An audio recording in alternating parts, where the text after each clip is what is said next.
उत्तराखंड में अगले 5 दिनों में कई जिलों में भारी बारिश की संभावना है। मौसम विभाग ने 14 जून तक के लिए अलर्ट भी जारी किया है।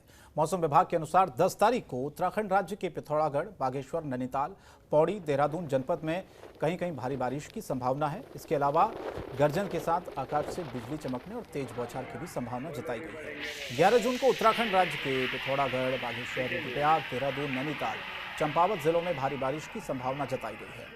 इसके अलावा मैदानी इलाकों में कहीं कहीं तेज हवाएं 30 से 40 किलोमीटर प्रति घंटे की रफ्तार से चलने की संभावना भी जताई जा रही है। उत्तराखंड में अगले 5 दिनों में भारी बारिश की संभावना के चलते मौसम विभाग ने 14 जून तक के लिए ये अलर्ट जारी किया गया है और इसमें कई सारे ऐसे जिले हैं जिसमें पिथौरागढ़ है, बागेश्वर है, नैनीताल है, जहां पर भारी बारिश की संभावना जताई गई है।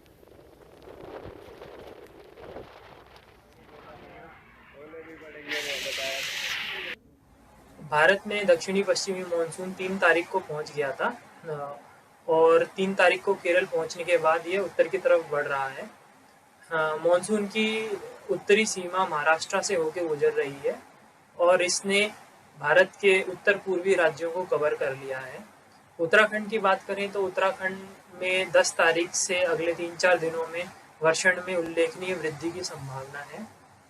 तो उत्तराखंड में 10 तारीख से लेकर के 14 तारीख तक अधिकांश स्थानों पे हल्की से मध्यम वर्षा और गरज चमक के साथ वर्षा मिलने की संभावना है। 15 जून के बाद प्रदेश में कभी भी मानसून आ सकता है। मानसून आने के बाद राजधानी के दर्जन भर इलाके ऐसे हैं जहां पर हर साल जल भराव की समस्या रहती है, जिसको लेकर नगर निगम का यह कहना है कि शहर के मुख्य 50 नालों में से 30 मुख्य नाले साफ किए जा चुके हैं और बाकी के नाले 30 जून के अंत तक साफ कर लिए जाएंगे। इस बार स्मार्ट सिटी के काम चल रहा है, जिसकी वजह से मुख्य मार्गों पर जल भराव भी हो सकता है, क्योंकि स्मार्ट सिटी के काम के दौरान सड़क की मिट्टी अंडरग्राउंड में जा रही है। आपको बताएं कि शहर में हर साल यमुना कॉलोनी, खुड़बुड़ा मोहल्ला, गोविंदगढ़ समेत तमाम दर्जन भर से ज़्यादा ऐसे इलाके हैं जहां पर जल भराव की समस्या हो जाती है।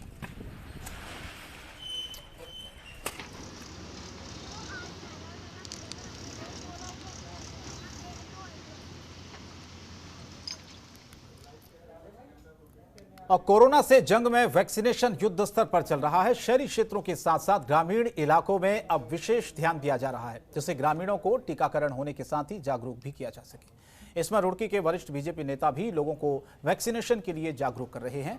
बीजेपी नेता संजय अरोड़ा ने शहर से लेकर देहात क्षेत्र में कैंप लगवाकर टीकाकरण का कार्य तेजी से चलवाया है। संजय अरोड़ा का यह कहना है कि उन्होंने अपनों को खोया है, जिसकी वजह से वो अपनों को खोने का दर्द जानते हैं। इसीलिए वो घर घर जाकर लोगों को कोरोना वैक्सीन के लिए जागरूक कर रहे हैं कि सभी लोग टीकाकरण जरूर करवाएं।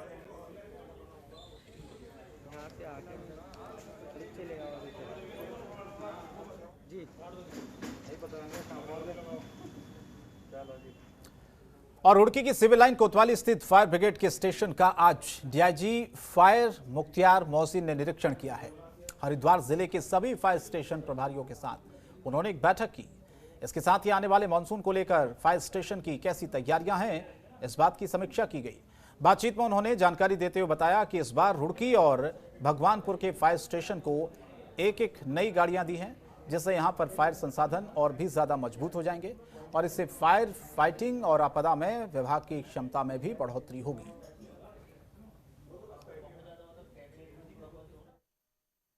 फायर स्टेशन का आज मैंने निरीक्षण किया है और इसके साथ जनपद हरिद्वार के जितने भी फायर स्टेशन है और फायर यूनिट है, सबके प्रभारियों की यहाँ पर मैंने गोष्ठी ली है। इस इंस्पेक्शन और गोष्ठी का उद्देश्य यही है कि जो फायर सीज़न है उसमें क्या हम लोगों ने अभी तक किया है और क्या अभी काम किया जाना शेष है।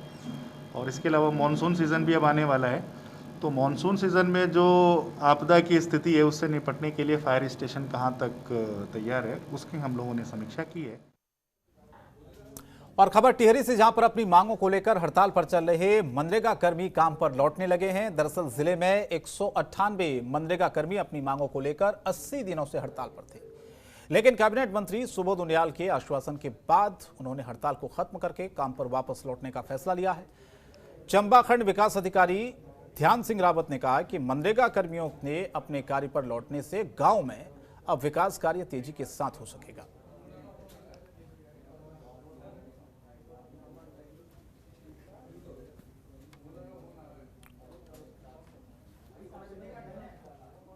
और देहरादून में पति की लंबी आयु के लिए महिलाओं ने बरगद के पेड़ के नीचे वट सावित्री की पूजा कर पति के लंबी उम्र की कामना की। महिलाओं ने वट वृक्ष के चारों तरफ धागे बांधे और यमदेव से पति की दीर्घायु, सेहत और परिवार सुख शांति और उन्नति का वरदान मांगा।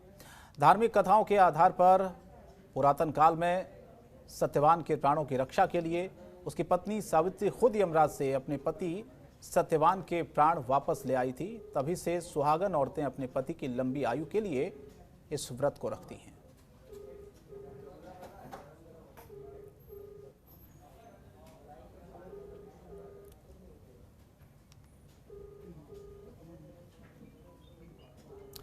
उधम सिंह नगर के खटीमा में भी कई जगहों में सुहागन महिलाओं ने अपने पति की लंबी आयु की कामना के साथ वट सावित्री की पूजा अर्चना की और अपने पति की दीर्घायु के लिए वट वृक्ष से वरदान मांगा।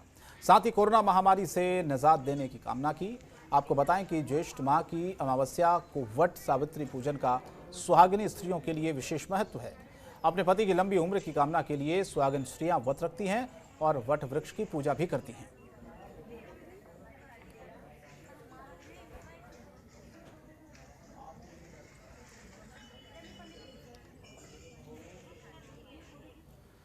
और खबर लक्सर से, जहां पर पुलिस को एक बड़ी कामयाबी मिली है। लक्सर पुलिस ने नील गाय के मांस के साथ 2 व्यक्तियों को गिरफ्तार किया है। उनके खिलाफ गोवंश हत्या अधिनियम का मामला दर्ज कर लिया गया है। उन्हें जेल भेजा गया है। लक्सर कोतवाल प्रदीप चौहान ने बताया है कि बीती देर रात मुखबिर द्वारा सूचना मिली थी कि इस्लामपुर के चौराहे के 3 लोग नील गाय की हत्या करके उसके मांस को ले जा रहे थे। मामला जंगली नीलगाय से जुड़ा होने के कारण मामले की जानकारी वन अधिकारी को दी गई। वन रेंजर ने वन दरोगा को भी मौके पर बुलाया गया और जाल बिछाकर दोनों को गिरफ्तार कर लिया। आरोपियों के पास से 60 किलो नीलगाय का मांस लक्सर पुलिस ने बरामद किया है।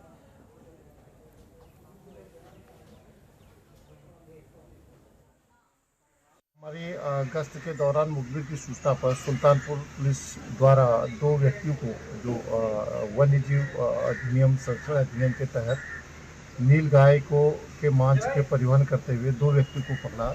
एक जाहिद सनौफ सदीक तथा दूसरा है नजारत सनौफ लियाकत। इनको आज माननीय न्यायालय में पेश किया जाएगा। और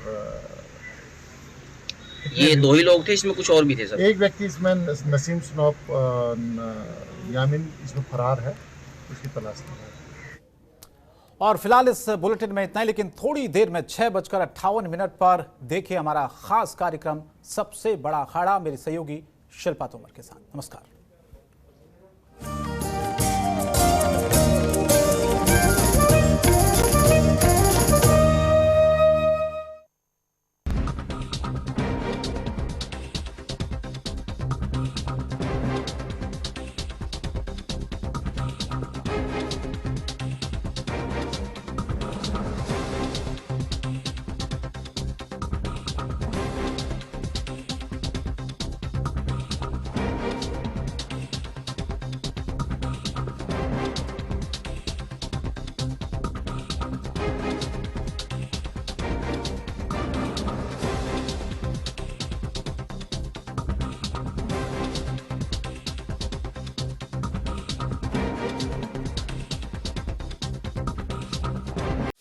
खबरों के निष्पक्ष विश्लेषण के लिए सब्सक्राइब करें Jantantra TV and press the bell icon. Never miss any update.